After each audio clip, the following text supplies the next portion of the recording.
Al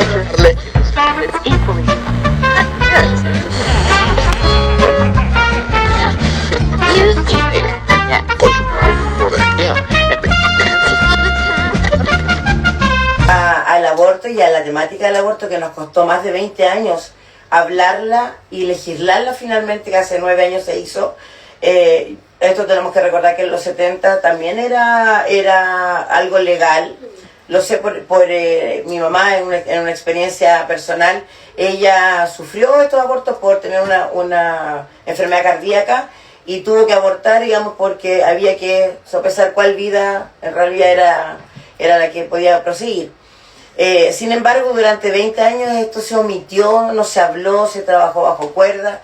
Todos nosotros tuvimos alguna compañerita que tenía una apendicitis y se iba a operar a Argentina, o las clínicas privadas estaban llenas de apendicitis, de enfermedades raras, y estaban un tiempo hospitalizadas. Y la verdad que venir a hacer ley con respecto a un aborto, aun cuando sean 3 causales solamente, paró también la mortalidad, porque tampoco se hablaba de que morían algunas mujeres jóvenes en los 80, en los 90 y en los 2000 también. Bueno, y hasta el día de hoy hay abortos que se hacen en forma clandestina también por un estigma social.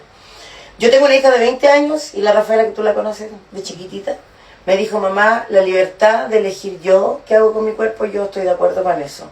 Pero también tiene claro de que ella opta al aborto libre, pero entiende también, bajo la premisa que estamos a punto de retroceder, que son estas 3, por lo menos tengamos estas 3.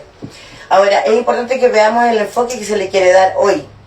Desde la experiencia de ustedes trabajando con mujeres sobreviviendo, muchas de ustedes han visto el sobrevivir a violencias de género, el impacto que puede traer obligar a una víctima de violación, que era lo que hablaba Consuelo la semana pasada, que él lo encontraba que era como una especie de tortura, es una tortura, a enfrentar procedimientos adicionales antes de tomar la decisión tan compleja como el aborto, que además es una cirugía compleja, es algo que también involucra salud mental, por supuesto, y llevarlo a esto que nos quieren transmitir, que es escuchar los latidos de esta vida que está ahí. ¿Cómo lo abordaría Lorena? Cuéntame. Siempre voy a hablar de la experiencia, ¿no? Que tiene que ver con el acompañar a las mujeres que ya van con este tema de sentirse culpables, porque generalmente nos ven a los profesionales de la salud como alguien que me va a retar, ¿no? Que me dice: señorita, usted me va a retar. Siempre me dice lo mismo. Yo no reto a nadie, le digo yo, cada uno toma su decisión. Y generalmente si nos enfrentamos a un adolescente, por ejemplo, que no planificó, que no tuvo un embarazo deseado, o que fue, en este caso, como estamos comentando esto, víctima de una violación, una relación sexual no consentida, obviamente que la idea es acoger eso. A nosotros, las matronas de atención primaria, no nos corresponde tanto el hecho de hacer el tratamiento, sino que lo que hacemos es acoger la solicitud de la paciente, en este caso de la usuaria, y se hace la derivación. Los hospitales son los que generalmente se hacen cargo, digamos, y hay todo un acompañamiento. Si esto no es así al azar, ni tampoco es algo así como que yo voy así invento por último que estoy... No es así. Tiene toda una legislación, tiene todas sus reglas, hay todo un protocolos que se deben respetar. Entonces, de verdad que yo, cuando escucho a personajes, voy a hablar de personajes, sí, que hablan tan libremente de saber, desde como que ellos fueran los que conocen esta, de verdad que a mí entre rabia y risa me da. Van del Olimpo a darnos instrucciones. En serio, nunca has estado frente a no tienen idea de lo que es enfrentar a una paciente que está con angustia, sobre todo si pensamos que hay una niña que a lo mejor ni siquiera los papás saben, o no le ha contado ni siquiera a sus papás, y se atreve de repente a hablar con nosotros, que somos un profesional que claro, que está con ellos, que está más cercano a veces, porque el temor a los padres muchas veces es más grande, digamos. Claro. Entonces, de verdad que siento que están un poco empáticos, están inhumanos, están ajenos al... Están totalmente en el Olimpo. Yo digo, Mira, y esto nos pasa, yo te hablo como del sistema público, o sea, las chicas del sistema público acceden al sistema público, pero a mí, ¿quién no me dice que las chicas de otras clases sociales no van y también tienen, como decís tú, una apendicitis Sí. y pasa piola, pues?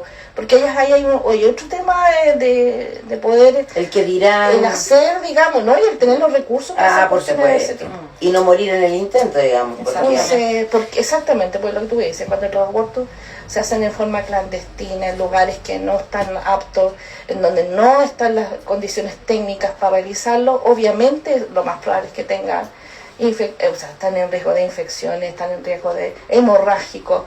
Entonces, podemos tener mujeres O que quedar mueran. dañadas para el resto de la vida. Yo conozco Exacto. casos que después nunca más pudieron tener hijos, digamos, por un aborto mal realizado. Sí, Paula, ¿y es, tú? es un tema muy delicado. Concuerdo que hay mucho de insensibilidad, ¿cierto?, del tema. Y también quisiera recordar quién está postulando estos proyectos. Estamos hablando aquí del diputado Urruticoechea, desde ya apellido impronunciable. Es difícil. De los mismos españoles, de los mismos creadores los españoles que vinieron a torturar a los indios nuestros, de los mismos. Exactamente. Y quiero decir acá, bueno, él fue diputado por el Partido Republicano en el año 2022. Él dijo esta frase: una mujer que ha sido violada y aborta no se desviola. Cuando justamente se estaba debatiendo el proyecto de ley de las 3 causales. O sea, estamos hablando acá, ¿cuál es el enfoque de género? O sea, vuelvo acá al tema central. ¿Cuál es el respeto por las ¿Cuál mujeres? es el respeto? ¿Qué se entiende también por el poder decidir? Vuelvo a reivindicar nuestro derecho sexual y reproductivo. Es un derecho. Ya se habla mucho también, se argumenta desde las convenciones de los derechos de la infancia. Y ahí hay un debate central también de cuándo son legalmente también las personas jurídicas desde su concepción o desde si es que nacen. En Chile somos personas jurídicamente hablando desde el nacimiento. Y aquí, ¿cuál es la preocupación detrás también cuando digo esta cifra de que el 80% de las niñas que se llevan abortos a cabo es por violación? ¿Ya? Entonces, las consecuencias y el impacto a nivel de la salud mental de las niñas es tremendo. Entonces, presentemos proyectos para prevenir estas situaciones. Hablemos de educación sexual integral, que también es un debate que está súper estancado. Hay mucho miedo, se ha dicho incluso que estamos induciendo a hablar de sexualidad o alentando, sexualizando a los chicos desde pequeños. Exactamente, y justamente cuando no hay educación sexual integral, porque hay educación sexual, Sí existe. ¿ya? Existe educación sexual, pero ¿cuál es?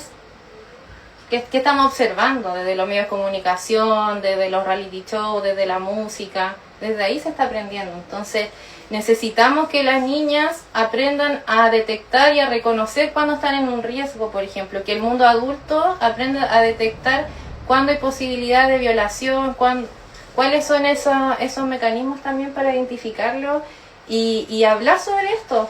Oye, hay todo un ejercicio social en esto porque en realidad la gente nos reclama que la educación sexual para los niños a tan temprana edad los sexualiza.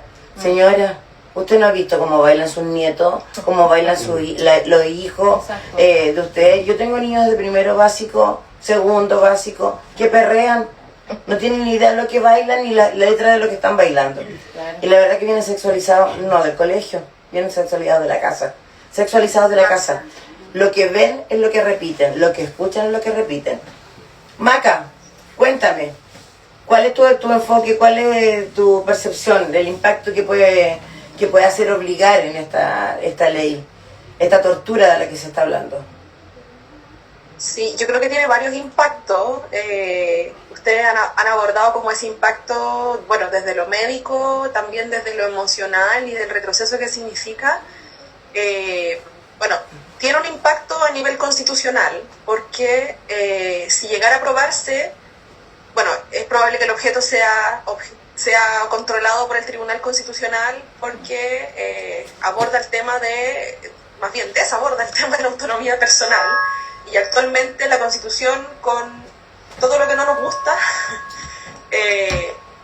tiene bien desarrollado el concepto de autonomía personal y protege la libertad y la autonomía de las personas. Y como les decía, cuando se legisló el proyecto de aborto en 3 causales, el elemento central del debate que se dio en el Tribunal Constitucional tenía que ver con la autonomía que tienen las mujeres o las personas gestantes que se enfrentan a estos 3 procesos, y frente al debate de si exigir escuchar la actividad cardíaca, esto por supuesto limita la autonomía porque está condicionando una decisión ya autorizada en el presente a través del consentimiento informado, relativizando el consentimiento informado que ha operado con todos los abortos en 3 causales que han habido desde el 2017 a la fecha, y entraría, ¿verdad?, a ese debate, ¿no?, a la limitación de la autonomía personal y por qué antes sí estaba contemplada esa autonomía en nuestra jurisdicción y se entendía como que todo estaba bien con el aborto en 3 causales, y ahora entonces ya no. Entonces, las mujeres que abortaron antes no tuvieron la suficiente autonomía para decidir. Esa pregunta es, o porque no está al escuchar los latidos, todos los abortos anteriores entonces llegan a ser inconstitucionales. O claro, podría no se ser, legisla para atrás, haber sido evitable. Bien. También impacta sobre la igualdad de la ley, porque podríamos discutir si las mujeres que cumplen una causal legal además quedan sujetas a una carga procedimental adicional que no existía cuando se aprobó la ley 21.030 que despenaliza el aborto en 3 causales. También creo que hay un impacto para los profesionales de la salud, ¿ya? Porque esto puede generar nuevos conflictos entre la obligación legal, la autonomía profesional y el conocimiento que existe de los protocolos clínicos existentes, que por cierto son súper recientes respecto del aborto en 3 causales, y ya sabemos que el aborto en 3 causales ha tenido un montón de problemas de aplicación en función de, ya desde la posibilidad de objetar conciencia de muchos profesionales que trabajan dentro del sistema público y dentro del sistema privado. Entonces es poner más trabas y eso implica menor acceso. Y por último, un impacto no menor, creo que es el impacto penal que tiene este proyecto, porque si un tribunal entendiera que se trata de una condición esencial, la negativa a escuchar la actividad cardíaca, podría impedir que el procedimiento quede amparado por la excepción legal, porque recordemos que lo que se hizo para aprobar el aborto en 3 causales fue modificar el artículo 344 del Código Penal. Y ese artículo, lo que se hizo fue que se dividió en 2, como en los abortos que son legales y el resto de los casos fuera de los casos permitidos por la ley. Tiene esas 2 distinciones. Entonces, y que la segunda es ambigua también, pues. La segunda es súper ambigua, pero tiene esas 2 distinciones y hoy día funciona relativamente, se entiende, ¿no? Como que ya hay un acceso, etcétera. Pero si por la posibilidad de negarse a escuchar los latidos, algunos puede infringir la ley en alguna medida.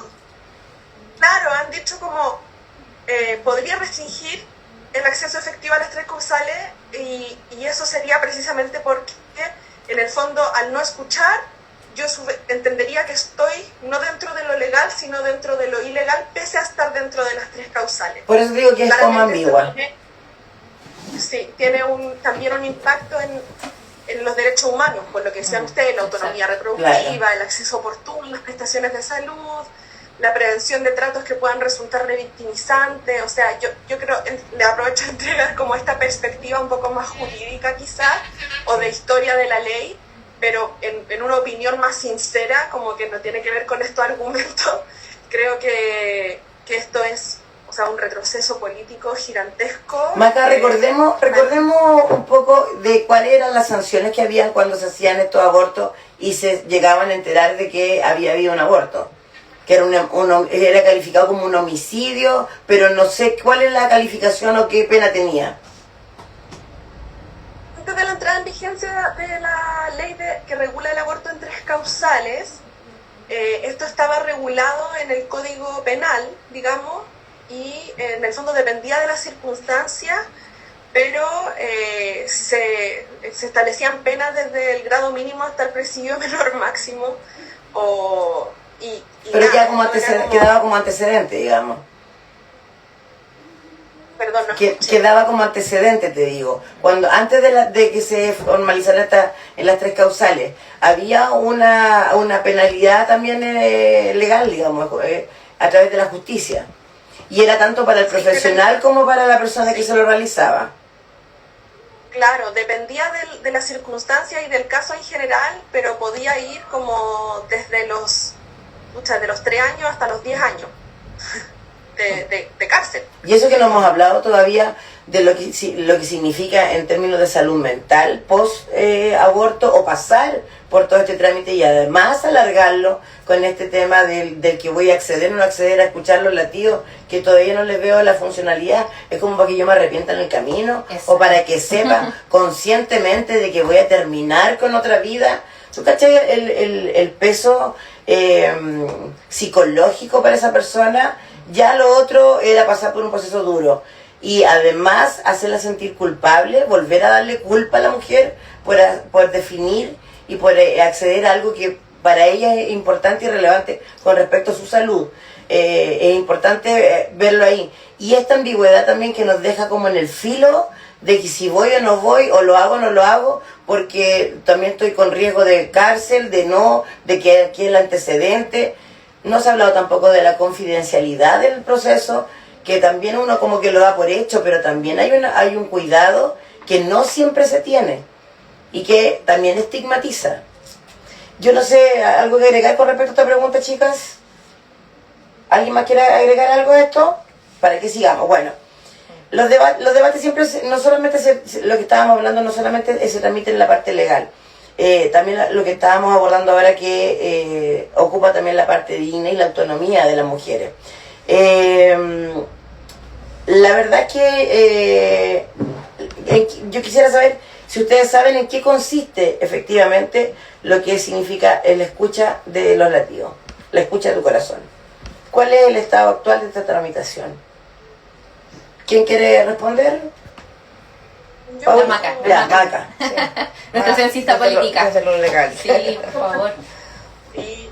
Oye, tengo hartas cosas que decir acá. Vamos. Vamos, sin filtro de Maca. Expláyate. Voy. Ya. Este proyecto no es un proyecto que está en primer trámite constitucional en la Cámara de Diputados. Ya el proyecto se presentó, como se presentan, chiquilla, cientos de proyectos por parte de parlamentarios. Este proyecto pasó a la Comisión de Salud, ya, de la Cámara de Diputados, porque lógicamente es un tema que tiene que ver con salud. Y como decía la Paula, bueno, está la diputada Chara Banquesi, la diputada Catalina del Real, el diputado Álvaro Jofré, el diputado Claudia Reyes, y el diputado Cristóbal Urricotechea, que es el autor del proyecto y que, por cierto, no es el primer proyecto que él elabora sin ningún éxito en materia de disminuir los derechos reproductivos y sexuales de las mujeres. Afortunadamente. Afortunadamente es un diputado con muy poco éxito legislativo y no presenta gran respeto dentro de sus colegas a la hora de legislar. Maca Urricotechea, este diputado, era compañero curso de Kaiser cuando dijo que se desviolaba, y el otro dijo que las que violaban también había que dar una medalla. ¿De ese curso estamos hablando? Ese. Ya, la degeneración del 97. Y bueno, este proyecto está en la Comisión de Salud. Yo antes del programa me metí a ver en qué estaba la Comisión de Salud, porque cuando uno es asesor parlamentario, para juzgar si un proyecto realmente tiene capacidad o probabilidad de avanzar, hay que fijarse en varias cosas, como uno, si es que tiene urgencia, que la urgencia solo la pone el Ejecutivo, y en este caso este proyecto no tiene ningún tipo de urgencia. O sea, este proyecto solamente se presentó y claramente causó mucho ruido porque es un proyecto que no anticipa una posición de un sector que ya viene organizándose hace mucho tiempo para retroceder los derechos de las mujeres, con muy poco éxito, hay que decir. Es como el equipo Rocket, como que siempre está ahí intentando, pero siempre le sale mal. Y nada, está bien, tenemos que reaccionar a esto, pero objetivamente el proyecto solamente fue presentado como proyecto de ley, como millones de otros proyectos de ley. Perfecto. No tiene ningún tipo de urgencia. El gobierno se desmarcó de este proyecto de distintas formas. O sea, por un lado han dicho que desde la campaña Kast se presentó como que no iba a tocar el aborto en 3 causales, dijo yo no renuncio a mis principios, pero en mi gobierno esto no se va a modificar. Sabemos que no siempre lo que se dice en una campaña. Querida, todo lo que dijo era mentira, pero salgamos de ahí, digamos. Hasta ahora nada ha funcionado. Metáfora, exacto, también era una metáfora. Sí, la hipérbole. Pero hasta ahora las personas que han sido consultadas por este proyecto, desde el Ejecutivo, desde el gobierno de turno, no han salido a respaldar el proyecto. Por otro lado, Paulina Núñez, que es de Renovación Nacional, que actualmente es la senadora que preside el Senado de nuestro país, sí, una figura súper importante, y joven, salió derechamente a decir que no va a apoyar este proyecto si es que llega a pasar al Senado, porque para que eso pase primero tiene que pasar por la Comisión de Salud, tiene que aprobarse en general, aprobarse en particular y después discutirse con los votos de todos los parlamentarios de la Cámara en la sala, y de ahí recién pasaría. Pero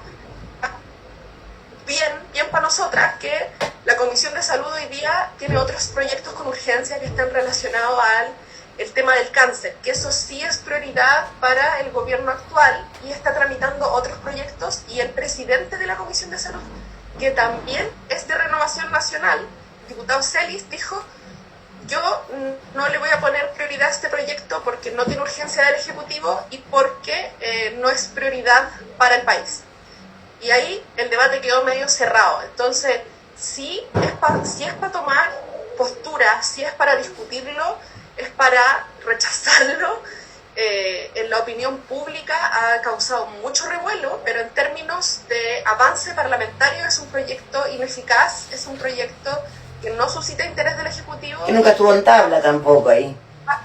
Tal como está, durmiendo, como millones de otros proyectos de ley que están ahí, incluyendo el proyecto anterior que ingresó Urrito Cochea. Oye, está durmiendo igual que el mismo diputado y todos los de esa bancada. Oye, Paulita, yo sé que tú estás ahora a punto de irte a un banderazo. Cuéntanos un poco esa actividad, de que Sí. si vas a ir o te vas a quedar con nosotros aquí conversando. Me porque, tengo que ir. Pucha, la están esperando, yo sé que la están llamando por teléfono, pero cuéntanos un poquito para que hagamos la invitación a las chicas que nos están viendo, que nos están escuchando. Exactamente, nos estamos convocando en las avenidas principales de San Fernando. No crea que en la Alameda al llegar a Plaza Italia, señora. No es Pocuro con Pedro Valdivia, no es ahí. No. Es en Manuel Rodríguez con O'Higgins. Exactamente, un lugar icónico también donde podemos visibilizar nuestras demandas. Hay un banderazo que también es una convocatoria a nivel nacional. Entonces San Fernando también está convocando y ahí vamos a estar por supuesto también difundiendo, informando, etcétera. Y aprovechando un poquito de opinar respecto a lo que contaba Maca, me parece súper relevante lo que indica, porque si bien no es un proyecto que pueda avanzar, sí es una acción comunicacional importante. Yo creo que acá lo que quieren meter es justamente el tema de este pensamiento conservador respecto a la familia, ¿cierto? El rol de la mujer desde un rol reproductivo, como decía anteriormente, seguir negándonos algunos derechos de los cuales hemos ido avanzando como sociedad. Así que detrás de esto hay un iceberg. Ya yo quiero ahí también recalcar eso.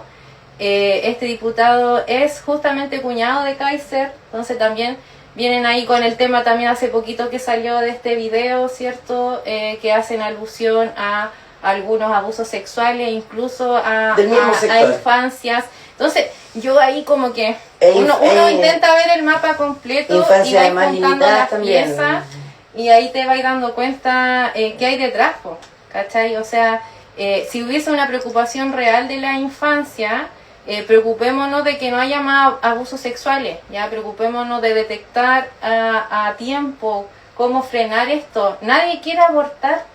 Ya cuando se nos indique, se nos señala también al mundo feminista, no es así. Es un duelo, es un proceso súper doloroso. Hay una valentía también detrás de decidir nuestro proyecto como mujeres, que no es solamente ser familia. Podemos estudiar, podemos desarrollar diferentes áreas que justamente pueden o no surgir con la maternidad, pero es el derecho a decidir. Entonces, ahí yo creo que también vamos a estar fuertemente gritando desde este espacio público, porque también genera esta presión. Yo creo que es... Vamos San Fernando. Sí, vamos a San Fernando. Vamos a estar mujeres ahí sanfernandinas, sí. Y hombres también que apoyan a las mujeres, porque es bien Sí, importante. Hay hombres correcto. que de verdad respetan el derecho de la mujer y también el que luchemos por nuestra propia autonomía, nuestro derecho a elegir, nuestro derecho a perseguir también lo que nosotros necesitamos y requerimos.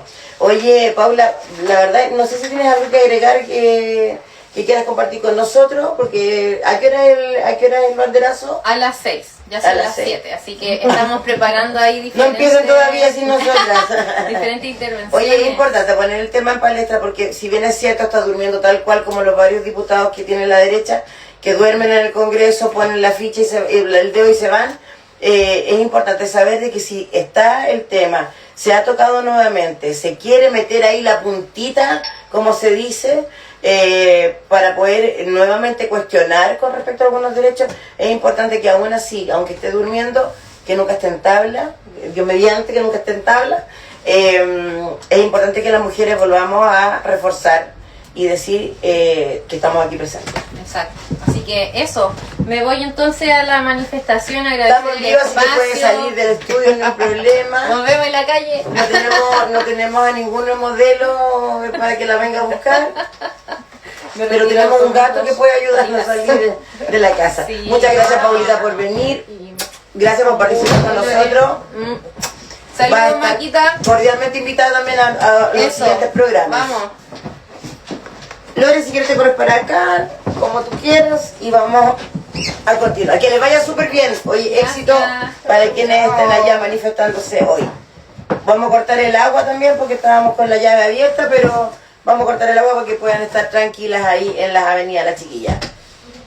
Oye, Lorena, desde tu experiencia acompañando a las mujeres en situaciones complejas, como ya lo mencionamos, el impacto de la salud mental, el impacto psicológico y sobre esta salud mental de las mujeres, con esta obligación de escuchar estos latidos, ¿crees tú cómo puede tomarse una decisión? ¿Cómo puede afectar? ¿Qué ves tú desde ese punto de vista? Mira, por ejemplo, para darte un ejemplo Ya. así bien entretenido, digamos, no sé si entretenido, pero real. De esto, te quiero comentar una historia mía. Yo soy matrona hace caleta de años. Imagínate, tú me nombraste a tu Lola y yo, claro, Sí, ok, escuchando el salgamos de ahí. embarazo, Ok. vamos calculando mi edad, bueno, da lo mismo. Me tocó, antes de que obviamente apareciera la ley es relativamente nueva. Yo he tenido, yo siempre he trabajado en el sistema público, por lo tanto tengo una experiencia así larga. Nosotros en algún momento estuvimos mucho tiempo controlando embarazos. A mí me tocaba como la parte de Estamos hablando cuando eras estudiante, recién empezando a trabajar. Yo diría que unos 5 años de trabajo, netamente dedicada como a ver... Ya, en tu primera etapa como matrona. Mi primera etapa como entre control de embarazo y control, digamos, de las mamás que llegan con sus recién nacidos. Y en esa experiencia de controles, imagínate, nosotros nos tocaba atender a toda la población de San Fernando, o sea, teníamos solamente lo que era el consultorio materno infantil, que se llamaba antes. Bueno, y en ese espacio, digamos, me tocó por lo menos 3 o 4 embarazos con niños anencéfalos. Estoy hablando de niños malformados, controlar esos embarazos. Para explicarle a la gente, cuando es anencéfalo, quiere decir que no tiene su cabecita Claro, tiene un formada. problema digamos, de malformación a nivel cerebral. Y No viable con la vida, ¿no? Son bebés que al nacer van a morir porque en realidad tienen, aparte de esas malformaciones, un montón de otras malformaciones. Entonces, de verdad que era muy triste, horriblemente triste para la mamá, pero también horriblemente triste para los profesionales. Me tocaba a mí hacer esos controles de embarazo hasta el final, hasta que esa guagua, o sea, hasta que ese embarazo se gatillara, digamos, en un trabajo de parto. donde va a ser un trabajo de parto que al no tener bien formada la calota, que es el cerebro, digamos el hueso del cráneo, son trabajos de parto que son arrastrados, trabajos de parto que son complejos, porque no tienes el hueso duro que hace que abra el canal de parto. Entonces, de verdad... Aún, bueno, y más encima así, es un trabajo más complicado, es una señal más dolorosa para tu cuerpo, sufre más el cuerpo de la mujer. El dolor es, digamos, totalmente personal. Y además, si sabes que es un bebé que va a morir cuando nazca, de verdad que... Hay todo un duelo, hay todo un duelo. Entonces, mal. Yo me acordaba, cuando yo controlaba ese embarazo, como te decía yo, yo me acuerdo de mis profes, yo estudié en la Universidad de Chile, años de la Nelly Chan, imagínense, era la Nelly Chan era la directora de la carrera, me acuerdo que era una mujer muy... Y las profes nos comentaban, nos decían, ustedes jamás en la vida, por favor, es algo que les tiene que quedar aquí en el cerebro, no hagan escuchar los latidos a esa mujer que sabe que a ese bebé va a nacer porque tiene malformaciones. No, durante el control de embarazo, durante los embarazos que uno le hacían ecos, qué sé yo, antes nos hacían ecos, Es que pero se hacían... con suerte 2 ecos, Ya. si es que... Pero porque no hacerla era la escuchar. eco disponible, teníamos yo pasé atendiendo control de embarazo con las cornetitas. Sí, pues. ¿Ya?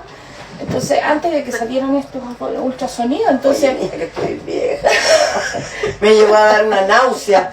Al Diego los primeros controles se lo hacían con una cuestión. Tengo un hijo de 29 años y me acuerdo yo me acuerdo un cono aquí. Y yo no sabía si le estaban poniendo un cono para celebrar un cumpleaños o qué. Y era una corneta. ¿Sí? Oh, la antigüedad. Ya. Bueno, es que... Pero en esa precariedad que tenías, era Lo que pasa importante es que no hacerla sufrir más de la cuenta. Exactamente, no, la idea no era que esta mujer, además de todo la carga que tenía, porque cuando tú sometes a una mujer y le estás haciendo un control de embarazo, la mujer incluso puede pensar que a lo mejor cuando nazca esa guagua, la ecografía estaba equivocada. Claro, y existe el milagro. Y existe a lo mejor que esa guagua va a nacer bien y a lo mejor la ecografía se equivocó, ¿te fijas? Entonces, hoy, de verdad, no solamente para la mujer, también para los profesionales que hacemos control, es violento, de verdad que es violento. Es triste, Entonces, claro, cuando esta ley viene y tiene algunos, como te decía, protocolos, en donde tú ya interrumpes el embarazo en una edad gestacional que es, digamos, precoz, por lo tanto, no está toda esta tortura, porque en realidad es un tipo de tortura. Oye, y además, en el caso de Macarena, en la parte legal, ¿cómo cubres a una niña que fue violada por su padrastro, por un abuelo, como nos pasó aquí en la sexta región, que no va a pasar de pasadita, pero como nos pasó con algunas niñas que pasan por esta, aparte de la traición familiar, porque normalmente son violadas por un círculo cercano las niñas que son abusadas, que Lorena lo conoce mucho mejor que nadie, porque llegan estas realidades de pronto a los consultorios, como nos llegan también a veces en la educación pública.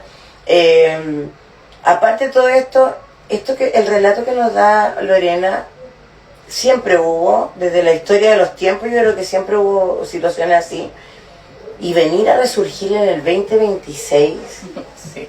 o sea, es como volvamos a la época de las cavernas. Por favor, ¿qué le pasa a la gente? De verdad que yo no logro entender cómo involucionamos ¿cuántos meses llevamos? Marzo, abril, mayo, junio, julio, agosto. Llevamos 6 meses de gobierno y yo creo que estamos haciendo chispa con 2 piedras. De verdad. No, es brutal porque yo creo que este es el mayor daño, que una cosa es que un proyecto tenga poca probabilidad de éxito dentro del poder legislativo, ¿verdad? Que no tenga apoyos o grandes apoyos del Ejecutivo, pero lo que hacen es eso, es poner en alerta, en este caso a las mujeres, poner con una crueldad tremenda, porque estamos hablando justo de 3 casos que son los que se permiten en Chile para el aborto, que son casos heavy, son casos de violación, de verdad, de riesgo de vida de la madre. O sea, que yo les comentaba, yo estoy embarazada ahora, tengo 33 semanas recién cumplida, y de verdad que el proceso de gestación es un proceso súper sensible para cualquier mujer. Es un proceso que tiene que partir desde el deseo, donde uno responsablemente debe preguntarse si es que está en condiciones o no para traer un niño o una niña al mundo, y que implica tomar una serie de decisiones, porque en el fondo, nada, pues estamos en un país que no te entrega tampoco los apoyos suficientes para que tú desarrolles una maternidad tranquila. O sea, lo vemos con la cantidad de mujeres que dejan de progresar en el ámbito laboral, lo vemos con la cantidad de mujeres que llega a la jubilación, con jubilaciones paupérrimas porque tienen lagunas relacionadas a los procesos de crianza de cada uno de sus hijos.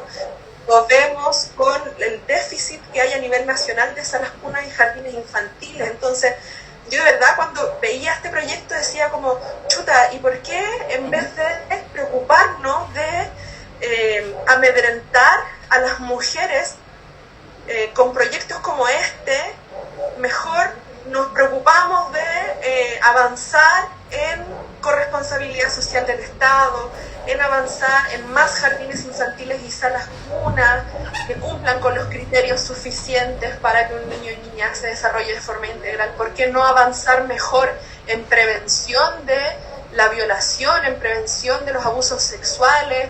¿Por qué mejor no avanzar con mayores recursos para inyectar en los momentos donde las mujeres no pueden trabajar por la crianza de los hijos?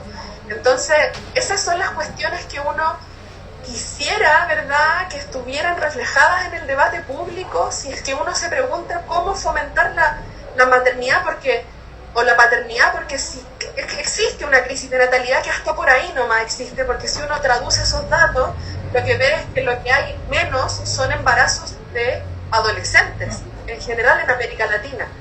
No disminuye tanto la cantidad de hijos por mujer mayor de 18 años, lo que disminuye son los embarazos en adolescentes y en niñas. Entonces, claro, ya, parémonos desde la perspectiva que hay una crisis de natalidad en nuestro país, queremos abordarla. Esta no es la forma, esta no es la manera de abordar una crisis de natalidad, esta no es la forma en que vas a convencer a que mujeres traigan al mundo hijos, a que madres y padres quieran desarrollar ese deseo. Eso se hace con seguridad laboral, eso se hace con trabajo, eso se hace con acceso a la salud, con acceso a tratamiento y también con la legítima convicción de que es la autonomía de cada persona la que va a definir su futuro. Yo aquí, perdón, y esto es como lo último, pero para mí este debate es peligroso porque empieza a abrir esas puertitas, ¿no? Empieza a dejar, pero el aborto en 3 causales, entonces hay que protegerlo y ya, acuerdo nacional. Pero entonces vamos a aumentar las penas para el aborto en que no esté dentro de las 3 causales, pese a que ya tiene penas, que como les comentaba ya van desde varios días en la cárcel, que ya es una situación sumamente injusta. Pero sí te abre la puerta para ese tipo de cosas, para decir, ya, el aborto legal en las 3 causales no lo vamos a tocar, pero vamos a encrudecer las penas y los horrores del infierno para quienes decidan tener un aborto fuera de lo legal por decidir que no son capaces de traer un niño al mundo en este momento. Casi por responsabilidad, pues. Claro, entonces hay que tener cuidado con esas cosas porque lo fundamental es seguir protegiendo la autonomía de los cuerpos que gestan, y poder dar la autonomía suficiente porque cada persona sabe lo que cuesta vivir, lo que cuesta llegar a fin de mes y cómo le afectaría su vida y si puede o no puede traer un niño al mundo. Y ahí es donde hay que empezar a poner los límites nosotras, feministas, mujeres, que nos toca hacer la primera línea, pero como sociedad completa y también desde las funcionarias de la salud, que yo agradezco mucho poder escuchar su opinión. Por supuesto. Oye, Maca, yo con relación a todo esto, bueno, se sigue viendo a la mujer y todo lo que es la responsabilidad fecundo, parental, qué sé yo, se sigue buscando el castigar por no estar. Yo creo que esto, más allá de lo que tú dices con la seguridad laboral, con todo lo que significa, porque se cuestionó curiosamente, en la misma línea se cuestiona también la sala cuna universal. Entonces va limitando, por eso creo que estamos como en el tiempo de las cavernas, sabiendo que las mujeres somos un pilar fundamental en la sociedad desde siempre. Entonces, el perder ese foco realmente, el tratar de minimizar este rol de mujer que tenemos en todos los aspectos, creo que va más allá de estas oportunidades laborales o lo que viene en un futuro. Creo que va parte de la educación. El educar tanto a la mujer como a los hombres también. Los hombres son parte fundamental en una fecundación. Entonces también darles el rol y la responsabilidad que ellos tienen también con respecto a esa criatura que nace. En el rol ya más social. No perder nosotros la calidad de definir y decidir con respecto a nuestra salud, nuestro cuerpo, nuestra vida, nuestros horizontes y también protegernos. Yo creo que el tema da para muchísimo más, no sé cuánto vamos, estamos casi listos, Alejandro. Yo quiero agradecerte mucho, yo sé que en Nueva York, no sé, hace calor a esta hora en Nueva York, Maca, ¿estás por allá? Tenemos un enlace directo, oye, desde Nueva York. Estás de noche allá, ¿no? O está amaneciendo. Oye, Maca, te mando un abrazo enorme, deseo el mayor de los éxitos para ti y tu criaturita, que yo creo que es niña, ¿o no?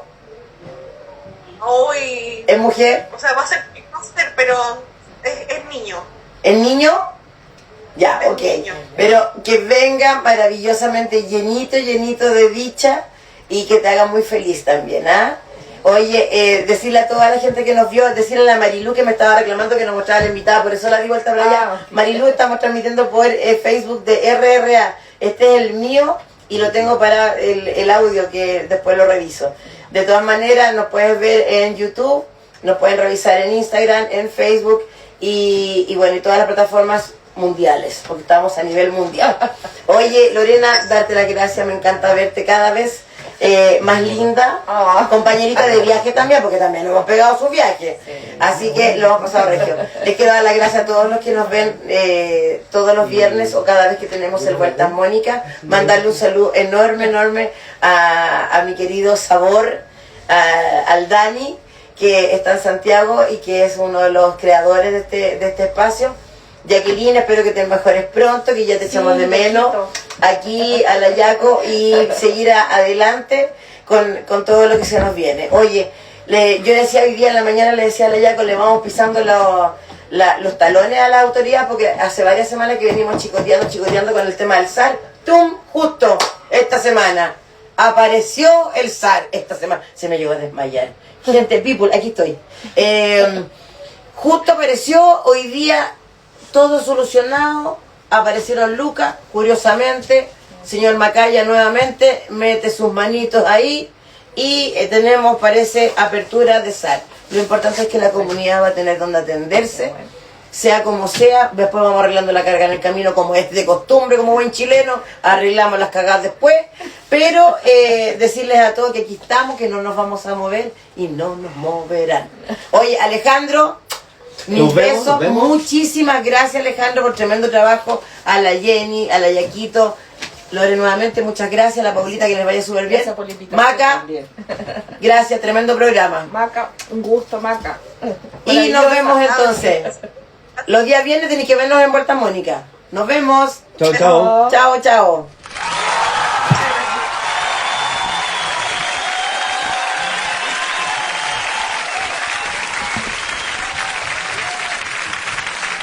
Increíble.